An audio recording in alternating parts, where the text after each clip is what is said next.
Po pse i quan për shembull deri 2030, se 2029 të mbaron mandati? Sepse vërtet në 2029 të mbaron mandati, ama ti si forcë politike ke marrë përsipër që ta çosh Shqipërinë në Bashkimin Evropian 2030. Ata e dinë qytetarët pas 2029. Prandaj dhe thotë që shtoj edhe një vit. Ja, këtu jemi. Dhe këtu shiko se si bëhet paga mesatare e mësuesit. Për fat të keq, të gjitha ciklet apo janë të ndara? Partia Demokratike nuk e ka përmendur sa mendon të arrisë mësuesin, do ishte mirë. Se ka përmendur deri tani. Nuk e ka përmendur deri tash. As mjekët as mësuesit. 950 e ke tani që flasim. Pagën e mësuesit. A kemi mësues shumë çoçol se po na mbyllin këto fakultetet? Ke 36.000, sepse nuk janë vetëm fakultetet dashurin e tij. Ti sa shkolla të mesme ke, sa shkolla si thua 9-vjeçare ke. Jo, kur them jam, po në fakultetet s'do kemi më prodhim për mësuesit. Jam shumë dakord që mësuesit normalisht duhet vinë duke u tkurrë sepse edhe nxënësit janë më pak.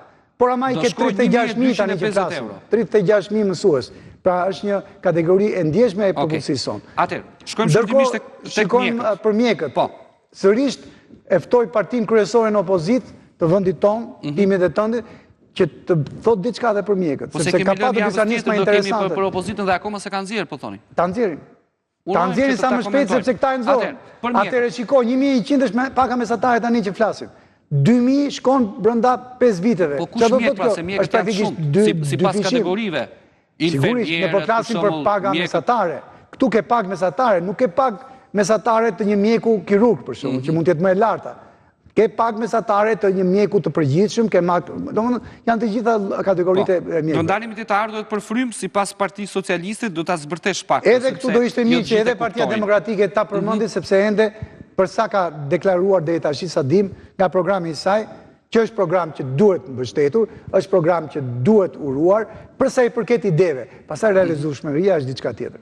Janë të realizueshme këto për shkak këto që ka thënë Edi Rama dhe Partia Socialiste. Po shiko, çfarë ndodh me këta që janë në pushtet? Ta ka atë që quhet në gjithë botën, nuk është vetëm kene, inercim pozitive. Sepse këta janë në pushtet, ta i dinë.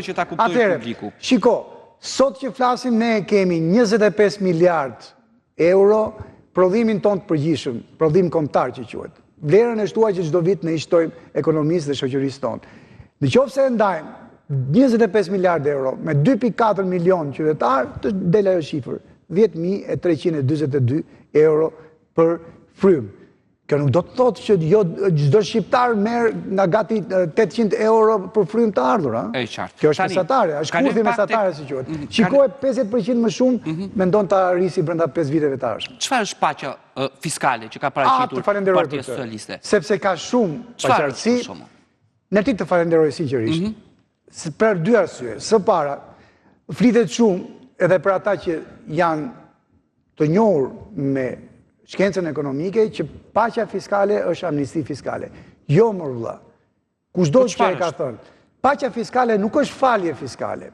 Është një bashkëbisedim për të siguruar paqen. Çfarë është paqja në këtë mes? Pse quhet paqe dhe nuk quhet lehtësim fiskal për shkakun që ne i kemi patur përpara, apo falje fiskale që është amnistia e mirëfillt. Quhet paqe pse? Sepse praktikisht je në luftë. Sot që flasim je në luftë. Edhe dy fjalë nëse më lejon që ta shpjegojmë për qytetarët. Çfarë është lufta? Biznesi përpiqet si t'ia hedhë shtetit, të deklaroj më pak fitim, të trukoj bilancet e tij. Shteti përpiqet si ta gjej këtë deklarim, të rrem edhe ta hapi dhe t'i thot biznesit nxirre. Tani është dora e shtrirë biznesi.